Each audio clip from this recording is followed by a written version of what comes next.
ओम साई राम। श्री साई सच्चरित्र अध्याय 26। इस सृष्टि में स्थूल, सूक्ष्म, चेतन और जड़ आदि जो कुछ दृष्टि गोचर हो रहा है वो सब एक ब्रह्म है और इसी एक अद्वितीय वस्तु ब्रह्म को ही हम भिन्न भिन्न नामों से संबोधित करते हैं तथा भिन्न भिन्न दृष्टियों से देखते हैं। जिस प्रकार अंधेरे में पड़ी हुई एक रस्सी या हार को हम भ्रमवश सर्प समझ लेते हैं, उसी प्रकार हम समस्त पदार्थों के केवल बाह्य स्वरूप को ही देखते हैं, न कि उनके सत्य स्वरूप को।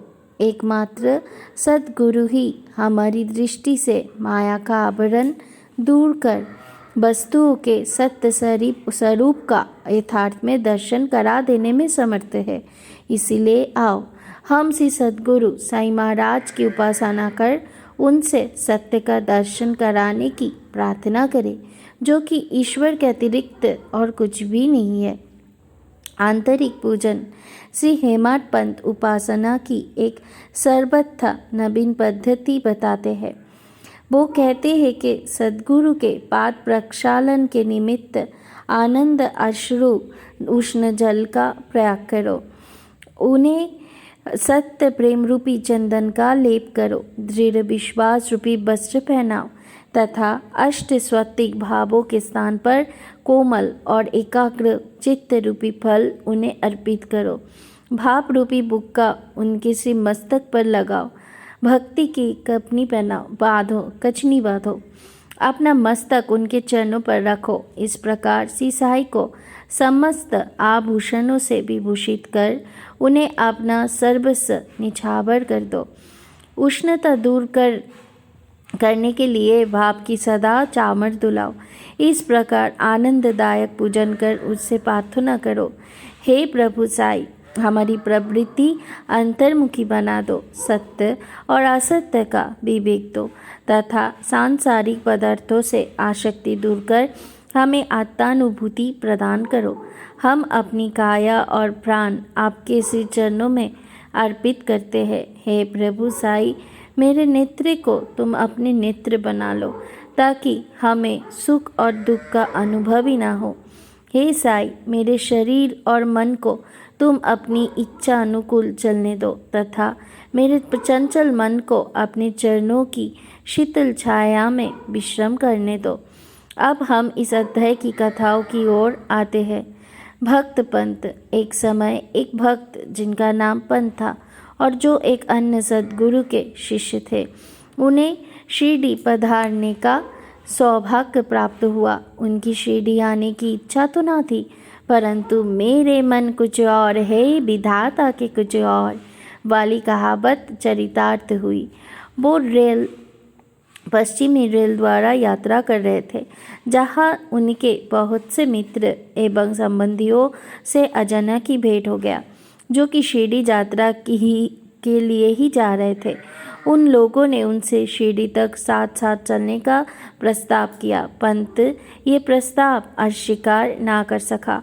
तब वो सब लोग मुंबई में उतरे और इसी बीच पंत विरार में उतर आपने सद्गुरु से शिरडी प्रस्थान करने की अनुमति लेकर तथा आवश्यक खर्चा आदि का प्रबंध कर सब लोगों के साथ रवाना हो गए।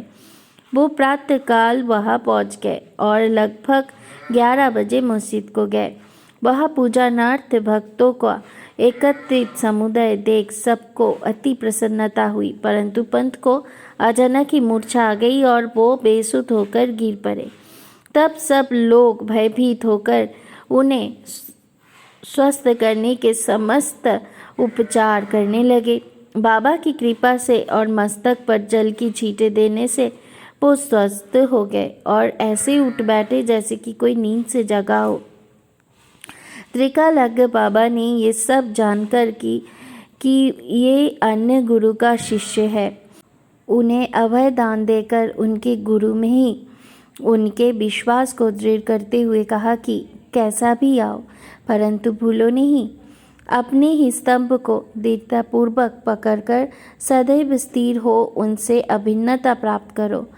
पंत तुरंत इन शब्दों का आशय समझ गए और उन्हें उसी समय अपने सद्गुरु की स्मृति हो गई। उन्हें बाबा के इस अनुग्रह की जीवन भर स्मृति बनी रही। श्री हरिश्चंद्र पितले मुंबई में एक श्री हरिश्चंद्र नामक सत गृहस्थ थे। उनका पुत्र मृगी रोग से पीड़ित था। उन्होंने अनेक प्रकार की देसी एवं विदेशी चिकित्साएं करवाई, परंतु उनसे कोई लाभ न हुआ। अब केवल यही उपाय शेष रह गया था कि किसी संत के चरण कमल की शरण ली जाए। 15वें अध्याय में बदलाया जा चुका है कि श्री दासगणों की सुमधुर कीर्तन से श्री साईं बाबा की कीर्ति मुंबई में अधिक फैल चुकी थी। पितले ने भी सन 1910 में उनका कीर्तन सुना और उन्हें ज्ञात हुआ कि श्री साईं बाबा के केवल कर स्पर्श तथा दृष्टि मात्र से ही असाध्य रोग समूल नष्ट हो जाते हैं। तब उनके मन में भी श्री साईं बाबा के केवल कर स्पर्श तथा दृष्टि मात्र से ही असाध्य रोग समूल नष्ट हो जाते हैं। तब उनके मन में भी श्री साईं बाबा की प्रिय दर्शन की तीव्र इच्छा जागृत हुई। यात्रा का प्रबंध कर भेज देने के लिए फलों की टोकरी लेकर स्त्री और बच्चे सहित वो शिरडी पधारे। मस्जिद पहुंचकर उन्होंने चरण वंदना की तथा अपने रोगी पुत्रों को उनके श्री चरणों में डाल दिया। बाबा की दृष्टि उस पर पड़ते ही उसमें एक विचित्र परिवर्तन हो गया। बच्चे ने आंखें फेर दी और बेसुध होकर गिर पड़ा। उसके मुख से झाग निकलने लगी तथा शरीर पसीने से भीग गया और ऐसी आशंका होने लगी कि अब उसके प्राण निकलने ही वाले हैं। ये देखकर उसके माता पिता अत्यंत निराश होकर घबराने लगे। बच्चे को बहुधा थोड़ी मूर्छा तो अवश्य आ जाया करती थी, परंतु ये मूर्छा दीर्घकाल तक रही। माता की आंखों से आंसू की धारा बह रही थी और वो दुख ग्रसित हो आर्तनाद करने लगी कि मैं ऐसी स्थिति में हूँ जैसे कि एक व्यक्ति चोरों के डर से भागकर किसी घर में प्रविष्ट हो जाए और वो घर ही उसके ऊपर गिर पड़े। ये एक भक्त मंदिर में पूजन के लिए जाए और वो मंदिर ही उसके ऊपर गिर पड़े, या एक गाय शेर के डर से भागकर किसी कसाई के हाथ लग जाए, या एक स्त्री सूर्य के ताप से व्यथित होकर वृक्ष की छाया में जाए और वो वृक्ष ही उसकी ऊपर गिर पड़े। तब बाबा ने सांत्वना देते हुए कहा कि इस प्रकार प्रलाप ना करो, धैर्य धारण करो, बच्चे को अपने निवास स्थान पर ले जाओ। वो आधा घंटे के पश्चात ही होश में आ जाएगा। तब उन्होंने बाबा के आदेश का तुरंत पालन किया। बाबा के वचन सत्य निकले। जैसे ही उसे बारे में लाया गया तो कि बच्चा स्वस्थ हो गया और पितले परिवार, पति पत्नी एवं अन्य सब लोगों को महान हर्ष हुआ और उनका संदेह दूर हो गया। श्री पितले अपनी धर्म पत्नी सहित बाबा के दर्शनों के लिए आए और अति विनम्र होकर आदर पूर्वक चरण वंदना कर पाद सेवन करने लगे। मन ही मन वो बाबा को धन्यवाद दे रहे थे। तब बाबा ने मुस्कुराकर कहा कि क्या तुम्हारे समस्त विचार और शंकाएं मिट गई? जिन्हें विश्वास और धैर्य है उनकी रक्षा श्री हरि अवश्य करेंगे। श्री पितले एक धनाढ्य व्यक्ति थे, इसलिए उन्होंने अधिक मात्रा में मिठाई बांटी और उत्तम फल तथा पान बीरे बाबा को भेंट किया। श्रीमती पितले सात्विक वृत्ति की महिला थी। वो एक स्थान पर बैठकर बाबा की ओर प्रेम पूर्ण दृष्टि से निहारा करती थी। उनकी आंखों से प्रसन्नता के आंसू गिरते रहे। उनका मृदु और सरल स्वभाव देखकर बाबा अति प्रसन्न हुए। ईश्वर के समान ही संत भी भक्तों के अधीन है। जो उनकी शरण में आकर उनका अनन्य भाव से पूजन करते हैं, उनकी रक्षा संत करते हैं। शिरडी में कुछ दिन सुखपूर्वक व्यतीत कर पितले परिवार बाबा के समीप मस्जिद में गया और चरण वंदना कर शिरडी से प्रस्थान करने की अनुमति मांगी। बाबा ने उन्हें उदी देकर आशीर्वाद दिया। पितले को पास बुलाकर वो कहने लगे, बापू, पहले मैंने तुम्हें 2 रुपए दिए थे और अब मैं तुम्हें 3 रुपए देता हूँ। इन्हें अपने पूजन में रखकर नित्य इनका पूजन करो, इससे तुम्हारा कल्याण होगा। श्री पितले ने उन्हें प्रसाद स्वरूप ग्रहण कर बाबा को पूर्ण साष्टांग नमस्कार किया तथा आशीष के लिए प्रार्थना की। उन्हें एक विचार भी आया कि प्रथम अवसर होने के कारण मैं इसका अर्थ समझ में असमर्थ हूँ कि 2 रुपए मुझे पहले कब दिए थे। वो इस बात का स्पष्टीकरण चाहते थे, परंतु बाबा मौन ही रहे। मुंबई पहुंचने पर उन्होंने अपनी वृद्ध माता को शिरडी की विस्तृत वार्ता सुनाई और उन 2 रुपए की समस्या भी उनसे कही। उनकी माता को भी पहले तो कुछ समझ में ना आया, परंतु पूरी तरह विचार करने पर उन्हें एक पुरातन घटना की स्मृति आई जिसने ये समस्या हल कर दी। उनकी वृद्ध माता कहने लगी कि जिस प्रकार तुम अपने पुत्र को लेकर श्री साईं बाबा के दर्शनार्थ गए थे, ठीक उसी प्रकार तुम्हें लेकर तुम्हारे पिता अनेक वर्ष पहले अक्कलकोट महाराज की दर्शनार्थ के लिए गए थे। महाराज पूर्ण सिद्ध योगी, त्रिकालज्ञ और बड़े उदार थे। तुम्हारी पिता परम भक्त थे, इस कारण उनकी पूजा स्वीकार हुई। तब महाराज ने उन्हें पूजनार्थ 2 रुपए दिए थे, जिनकी उन्होंने जीवन पर्यंत पूजा की। उनके पश्चात उनकी पूजा यथाविधि ना हो सकी और वो रुपए कहीं खो गए। कुछ दिनों के उपरांत उनकी पूर्ण विस्मृति हो गई। तुम्हारा सौभाग्य है जो श्री अक्कलकोट महाराज ने साई स्वरूप में तुम्हें अपने कर्तव्य और पूजन की स्मृति कराकर आपत्तियों से मुक्त कर दिया। अब भविष्य में जागरूक रहकर समस्त शंकाएं और सोच विचार छोड़कर अपने पूर्वजों को स्मरण कर रिवाजों का अनुकरण करो। उत्तम प्रकार का आचरण अपनाओ। अपने कुलदेव तथा इन रुपयों को पूजा करो। उनके यथार्थ स्वरूप को समझो और संतों का आशीर्वाद ग्रहण करने में गर्व मानो।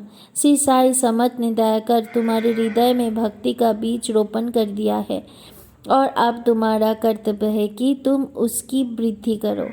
माता के मधुर वचन अमृत का पान कर श्री पितले को अत्यंत हर्ष हुआ। उन्हें बाबा की सर्वकाल ज्ञाता विदित हो गई और उनके श्री दर्शन का भी महत्व ज्ञात हो गया। इसके पश्चात वो अपने व्यवहार में अधिक सावधान हो गए। श्री अम्बेडकर पुणे के श्री गोपाल नारायण अम्बेडकर बाबा के परम भक्त में से एक थे, जो ठाणे जिले और जवाहर स्टेट के आबकारी विभाग में 10 वर्षों से कार्य कर रहे थे। वहाँ से सेवानिवृत्त होने पर उन्होंने अन्य नौकरी ढूंढी, परंतु वो सफल न हुए। तब उन्हें दुर्भाग्य ने चारों ओर से घेर लिया, जिससे उनकी आर्थिक स्थिति और भी अधिक दयनीय हो गई। ऐसी परिस्थिति में उन्होंने 7 वर्ष व्यतीत किए। वो प्रति वर्ष शिरडी जाते और अपनी दुखदायी कथा वार्ता बाबा को सुनाया करते थे। सन 1916 में तो उनकी स्थिति और भी अधिक चिंताजनक हो गई। तब उन्होंने शिरडी जाकर आत्महत्या करने की ठानी। इसीलिए वो अपनी पत्नी को साथ लेकर शिरडी आए और वह 2 मास तक ठहरे। एक रात्रि को दीक्षित बाड़े के सामने एक बैलगाड़ी पर बैठे बैठे उन्होंने कुएं में गिरकर प्राणांत करने का और साथ ही बाबा ने उनकी रक्षा करने का निश्चय किया। वही समीप ही एक भोजनालय के मालिक श्री सगुन मेरू नायक ठीक उसी समय वहाँ आकर उनसे इस प्रकार वार्तालाप करने लगे कि क्या आपने कभी श्री अक्कलकोट महाराज की जीवनी पढ़ी है। शगुन से पुस्तक लेकर उन्होंने पढ़ना प्रारंभ कर दिया। पुस्तक पढ़ते पढ़ते वो एक ऐसी कथा पर पहुँचे जो इस प्रकार थी। श्री अक्कलकोट महाराज के जीवन काल में एक व्यक्ति असह्य रोग से पीड़ित था। जब वो किसी प्रकार भी कष्ट सहन नहीं कर सकता था तो वो बिल्कुल निराश हो गया और एक रात्रि में कुएं में कूद पड़ा। तत्क्षणात ही महाराज वह पहुंच गए और उन्होंने स्वयं अपने हाथों से उसे बाहर निकाला। वो उसे समझाने लगा कि तुम्हें अपने शुभ अशुभ कर्मों का फल अवश्य ही भोगना चाहिए। यदि भोग अपूर्ण रह गया तो पूर्ण जन्म धारण करना पड़ेगा। इसलिए मृत्यु से ये श्रेष्ठकर है कि कुछ काल तक उन्हें सहन कर पूर्व जन्मों के कर्मों का भोग समाप्त कर सदैव के लिए मुक्त हो जाओ। ये सामूहिक और उपयुक्त कथा पढ़कर अम्बेडकर को महान आश्चर्य हुआ और वो द्रवित हो गए। यदि इस कथा द्वारा उन्हें बाबा का संकेत प्राप्त न होता तो अभी तक उनका प्राणांत ही हो गया होता। बाबा की व्यापकता और दयालुता देखकर उनका विश्वास दृढ़ हो गया और वो बाबा के परम भक्त बन गए। उनके पिता श्री अक्कलकोट महाराज के शिष्य थे और वो बाबा की इच्छा भी उन्हें के पथ चिन्हों का अनुकरण करना ही था। बाबा ने उन्हें आशीर्वाद दिया और उनका भाग्य चमक उठा। उन्होंने ज्योतिष शास्त्र के अध्ययन में निपुणता प्राप्त कर उसमें बहुत उन्नति कर ली और बहुत सा धन अर्जित करके अपना शेष जीवन सुख और शांतिपूर्वक व्यतीत किया। ओम श्री सद्गुरु साईनाथ परमस्तु शुभम भवतु। ओम साई राम।